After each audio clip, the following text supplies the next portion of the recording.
The Trader Cobb Crypto Show, talking business in blockchain.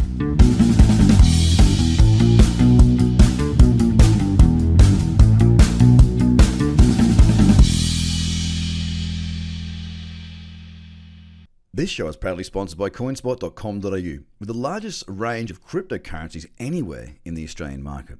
With an updated verification process, you can now be verified using only your driver's license or passport within seconds. You can instantly deposit funds and instantly start buying and selling your favorite cryptocurrencies in under 5 minutes. CoinSpot are giving away $10 worth of free Bitcoin for each verified user once they make their first deposit. Just go to coinspot.com.au/BTC123. Ladies and gentlemen, welcome to the Trader Cobb Crypto Show. Today's guest, well, I'm actually touching on something that we haven't done before on the show, so it is a Trader Cobb worldwide exclusive. We're going to be talking to Cory Capaldi of the Coin Bros, who basically sets up and distributes and runs Bitcoin ATMs. I want to just discuss some of the reasons why we need to have these, how we use these, what the issues are, and what it actually means for the space as a whole. So, Cory, thank you so much, mate, for being on the show. Thank you for having me. No dramas, mate. Listen, so first things first, I mean, as I do with all the guests, I want to know what got you into crypto, because from my understanding, you're a paramedic first, weren't you? I was, and in between calls, you have a lot of time on your hands, and I was always interested in finance. And 2012, I was just kind of sitting there, and down a rabbit hole I went, and came across Bitcoin, and you never get out of that hole. You just don't. So. Wow. 2012, huh? Geez, what was the price then? Like 20 cents or something? You know what? I don't even remember what the price was. I just remember that it was volatile, and I didn't really care too much about it until 2014, 2015, when it started to actually really get some traction. And then it just exploded from there. Yeah. Yeah, so that took you into the space, and I mean, hopefully that you hung on to enough of them to make sure that it really was a life-changing amount. I really hope that for you. But from my point of view, I mean, there's the next step. So a lot of people have done very, very well with Bitcoin and crypto assets in general. But what was it that made you somebody who didn't just want to sit on the internet and be an asshole, somebody who actually wanted to help grow the space and spread it into ATMs? And why was ATMs the go-to for you? You know what? It started off as just a little project between a buddy and I, who just mentioned it. It was so casual. He's like, hey, these Bitcoin ATMs, they actually exist. And he was kind of on the forefront. He's always ahead of the game, and I trust him. And so I said, let's check it out. And then at that time, it was about 2016. There were only 80 ATMs, Bitcoin ATMs in California, and they're all kind of condensed in Los Angeles, just all in one area. Yeah, okay. And I'm in San Bernardino County, and there were none. So also worldwide at that time, there were only 900 ATMs. Wow. Now there's 5,000. You can actually reference coinatmradar.com, which is where kind of everybody sort of goes. It's like a Google Maps for Bitcoin ATMs. Yeah, okay. And they sort of have the data there, and it'll show you the growth from 2015, 16 on up, and it's just exponential. It's just like the bull market of 2017. It just except for the ATMs don't burn. No, they don't. They just keep going up. Exactly. So we started it then, and almost since day one of listing it in the beginning of 2017, it just immediately started having customers, and people were coming from all over, and it was wild to see. And then I kind of pumped the brakes a little bit on growth. Didn't know what was going to happen. It was just sort of a project. And then, I went through two other partners who, sometimes partnerships, they just don't work out. Yeah. So I bought them both out, and now this whole thing is mine, and I can do whatever I want. And now I'm just hell bent on nationwide expansion. Yeah. Wow. So, and I don't want to sit here and pretend like I'm someone I'm not, and tell you I have hundreds of machines and that I don't yet. I do have a few, and they're coming out every single week. We're pumping out a new one, doing our best. But it's I've made the decision to go forward, and now I can do whatever I want. Whatever I want. So you're rolling. You're looking at nationwide expansion, which is really, really exciting. And you know, let's be honest. Apple started in a garage. You know, you might be the Bitcoin ATM godfather in the next 10 years. Who knows? But from humble beginnings, big things can grow. And you've got the plan, you've got the idea, and you've got a product as well. What sort of shops or what sort of places are you finding are more open to sort of, I guess, seeding these sorts of machines? Because I mean, I can't imagine you're going to have it sitting in your Walmart. So what sort of shops are open to the idea of having these machines within them? So right now, it's really typical to put them in smoke shops or vape shops, liquor stores, gas stations. Those people are pretty open. Yeah, You know, okay. they're not corporate owned, so there's not a lot of bureaucracy, red tape they have to go through. You just pitch them the right idea, and they just kind of run with it. And they're super open to it. So that's who's receptive right now. When we first started, it was a nightmare. Oh, I can imagine. Everyone was just like, "Get your magic internet money out of my face." Now they call me and they say, "Can you please put one in my shop?" So now you have that problem. It's used to be no one wants it. Now everybody wants it. So it's quality problem.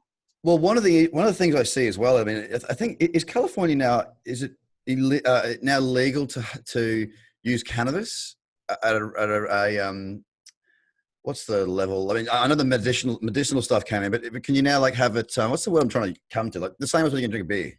Recreational. Recreational. That's the one I was after. Yeah, it is. Yeah. Okay, so that shows a lot of forward thinking within you know, new technology. Well, not new technology. Let's be honest, and it's not technology, but I mean it really is a medicine, and it's really amazing. Like I got friends that live out there in Venice Beach and whatnot, and they're telling me about all these products that they can have, and it's like wow. And these things are changing people's lives. They really, really are. And you know, people think about marijuana and think about somebody sitting back on the couch, being stoned, eating a packet of Doritos and drinking a chocolate milk, watching, you know, playing World of Warcraft. Whereas that's not really the case. And very much same with the cryptocurrency space and Bitcoin. A lot of people still see that same person who's sitting there smoking a doobie on the couch playing World of Warcraft, doing some coding in their spare time.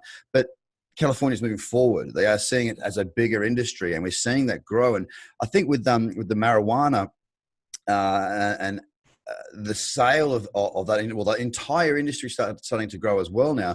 There seems to be a lot of synergy between that and crypto assets. Are you finding that a lot of the people that, like the stores you're putting into, the smoke shops that you speak of, are already up on what's going on in the space, or is there still a bit of a disconnect? I think people are all kind of progressing together. Whether it's the marijuana space or it's the cryptocurrency space, and how they may be together just by default. But it's also, you know, other people too who would never advocate for marijuana, but they advocate for cryptocurrency. Wow, So that's great. it's really just, I think everybody's just waking up to the revolution. I mean, how can you not at this point?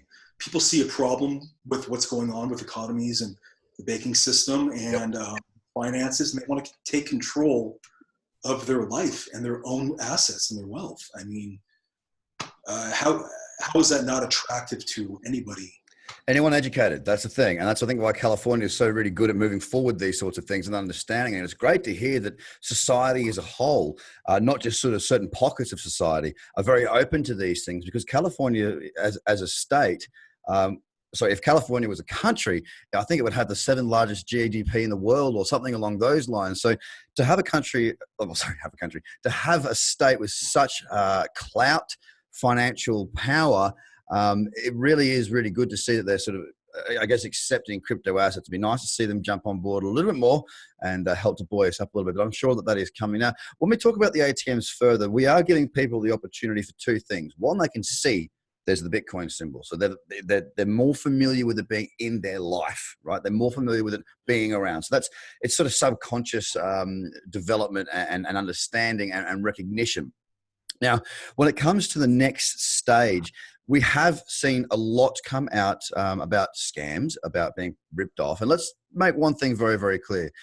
This happens with normal ATMs. You know, the thing is with normal ATMs, you can put your card in and someone can skim it, and then all of a sudden there goes 10 grand out of your account. But the problem is, the difference there is that there is the insurance to back that money that is lost from that account by the bank. Now, with the Bitcoin ATMs, of course, we know it's secure as long as you have your private key. The Bitcoin's yours. But there has been some issues around some of these things in the past. You want to talk us through what those issues are and how we can overcome them? Well, and it's pretty unfortunate. These scammers in particular, they're good at what they do. They'll have your, for instance, they'll have your information in front of them, and they'll sort of recite it, to you, where it seems like, well, these people really know who I am. All the while they're posing as, Social Security or IRS agents, saying that they have, a warrant out for your arrest because someone is using your Social Security number to purchase drugs in another country or something. However they hook you, and they do it really well. And the crazy part is anybody who's listening to this that's already in the space is thinking like, how would anybody fall for, someone on the phone demanding Bitcoin from a random ATM? Well, the thing is, it's a lack of education. And the people that are in this space right now, they're smart, and they know what to look for, and they've seen scams before because they are prevalent. But, it always leads me back to the conversation and to the kind of bigger picture that cryptocurrencies and owning them, it's a responsibility and it's also a discipline. And we sort of have to, if I can give a call to action, if we want to maintain a healthy space, we have to educate people who aren't in it what the hell a scam looks like. Yeah. And why you don't ever go to a Bitcoin ATM and pump thousands of dollars in there because someone on the phone tells you to. Yeah, it tells you to, exactly. And it seems simple enough to us, the people who are already, initiated. But there are, these people that are getting scammed, they're real people. And I talk to them face to face, and their families are getting ruined. I mean, they're crying, and it's an emotional event, and I feel horrible for them. And they can't believe. Another reason why they're so gullible is because they never think anybody would take advantage of them. Yeah. And these scams have to stop. So I think that bigger picture, starting to spread the awareness of what these scams look like. Takeaway point number one: don't ever give anyone Bitcoin to any other wallet but your own. Yep. Okay? Don't ever listen to anybody saying, hey, give me Bitcoin for X, Y, and Z. Just anytime someone mentions Bitcoin and give me, hang up the phone. It's pretty straightforward. And I don't want to beat a dead horse, but it is a problem that's really prevalent right now. And our ATMs, not just mine, clearly, you have a lot of these bigger guys, they're being targeted. And, it's a disaster. It's a disaster. Also, the people who want to come into the space now have a bad taste in their mouth. Yeah, absolutely. All they know of Bitcoin is that one time they lost $10,000 because someone tried to shake them down, Yeah. So, something has to be done. No, I couldn't agree more. And I think you've hit the nail on the head there. It's around that education. Because, I'm sure you've had the same scammers in the States, but here in Australia, there's always around tax time. It's sort of calling up and, we've got a warrant for your arrest and blah, blah, blah. You need to send, whatever it is in iTunes vouchers. Right now, if you can, let's be honest here. You're sitting there going, huh? Yeah. So they say, right, you've got to send that. You've got to buy iTunes vouchers and do this. So what we tend to see here is that the people that are getting scammed tend to be the elderly. A lot of the time, they're the ones that fall for this. So somebody who's a bit older, they're not so tech savvy. They're not so up with information. They're still using they still get their news from the TV. They listen to the radio, they watch the TV, and they might even read the paper.